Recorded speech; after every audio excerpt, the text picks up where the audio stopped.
Let's look at the Democratic Party and the names being thrown around for the 2028 presidential race.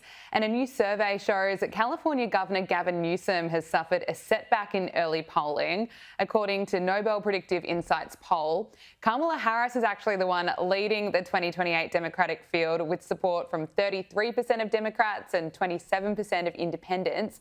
Now, Newsom trailed behind, earning 13% of support among Democrats and just 3% among independents.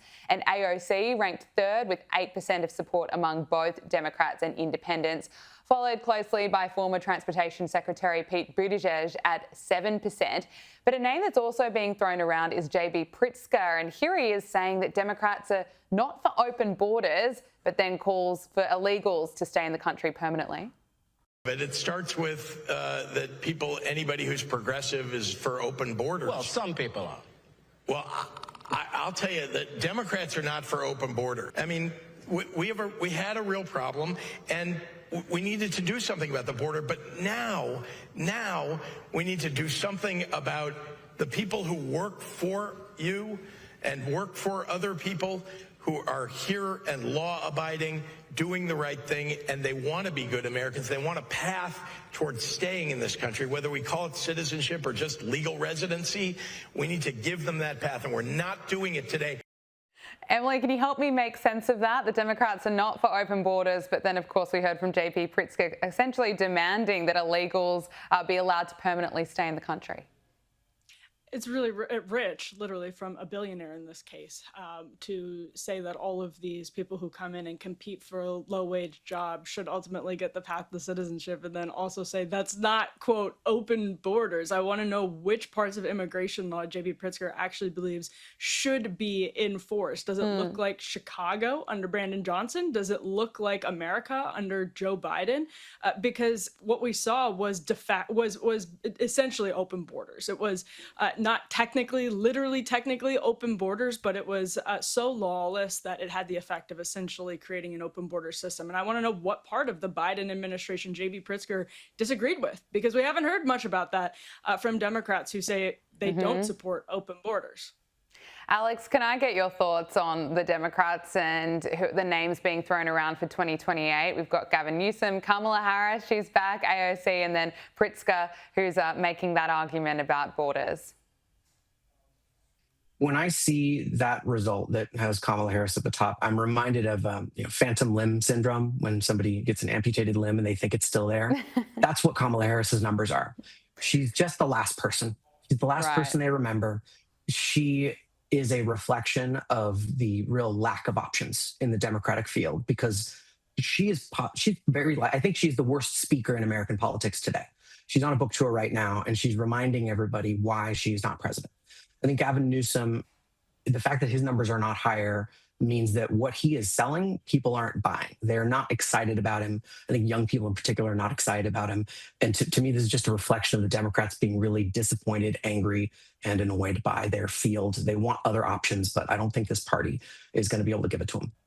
Well, let's talk about the Republican options. ESPN host Stephen A. Smith ended his radio show on Thursday by predicting that no Democratic candidate has a real chance of beating a potential Republican presidential ticket of Vice President J.D. Vance and Secretary of State Marco Rubio. Listen to this. Okay. Last tweet. Let's go with this right here, okay? Let's see what this is. At Nate City 11. Who has the best chance to defeat Vance and Rubio on the Democratic side in 2008? The answer would be no one. Not a damn soul. But I like Ossoff. I believe that's the correct pronunciation of his name. Also for Ossoff out of Georgia. I think that I like him. I like how he sounds. I do. But I got to be honest with you. If this Israel-Hamas deal comes out to be more positive than anything else, I don't think anybody's going to be able to compete with Marco Rubio, who Trump called maybe the greatest Secretary of State in American history. Marco Rubio gets things done. He's a former senator. He's now Secretary of State and National Security Advisor. He is no joke. I'd put him above Vice President Vance, I can tell you that much. Stephen A. signing off. Straight Shooter with Stephen A. Until next time, peace and love, everybody. Emily, can I get your thoughts on this one?